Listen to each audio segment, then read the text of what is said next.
Mahal na mahuhusay at yung mga drop out. Hoy! Mga drop out. Mga drop out. Ito Alam ko, kasi yung sino like, nambubuli ng ng mga... Alin? ng mga nagbebenta sa kantin. Mahilig mangutang Mga doon. kantiner. Oo. Okay, anong school mo? Quirino High School. Ha? Kiri. PSBA, Quezon City. Talaga ba? Oo. Di niya yung sa may Cubao, di ba? So may Aurora Boulevard. Aurora Boulevard. Matagal na kayo magkakilala, di ba?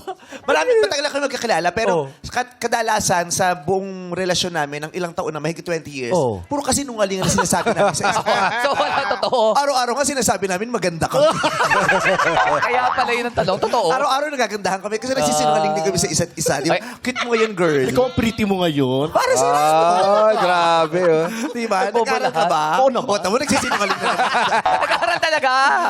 Graduate yan. Yeah. Talaga, anong Of course? course. Management Information System. Management. MIS. Management. Information System. Si MC kasi, maarte lang yan, pero ano yan? siya? Undergrad ng kinder yan. Totoo?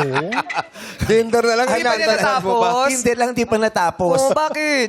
Yung final exam na LBM si bakla.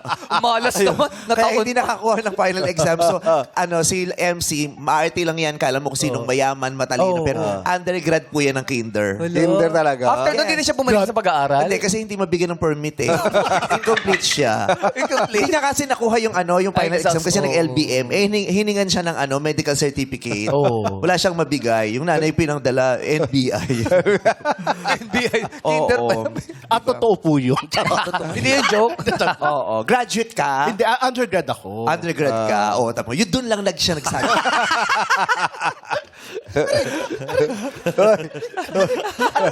Uy, nandiyan ka pala.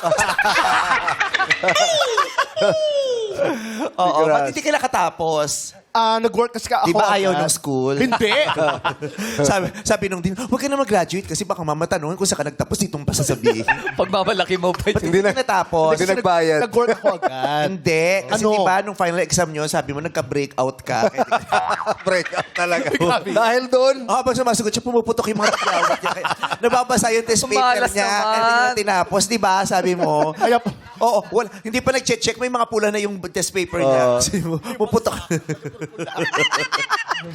Si Lassie.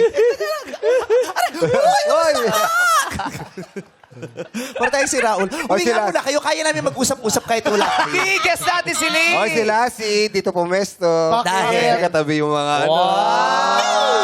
Pin mo yan, ha? Dito Pin mo. pumwesto. Bakit? Sa mukhang pulis. Para mag-abot, para di hulihin.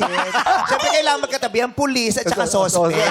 At siyempre, may abogado. Yes! Kompleto na sila. Ito ang triangulo ng hustisya. Diba? Ang pulis, ang sospek at ang abogado.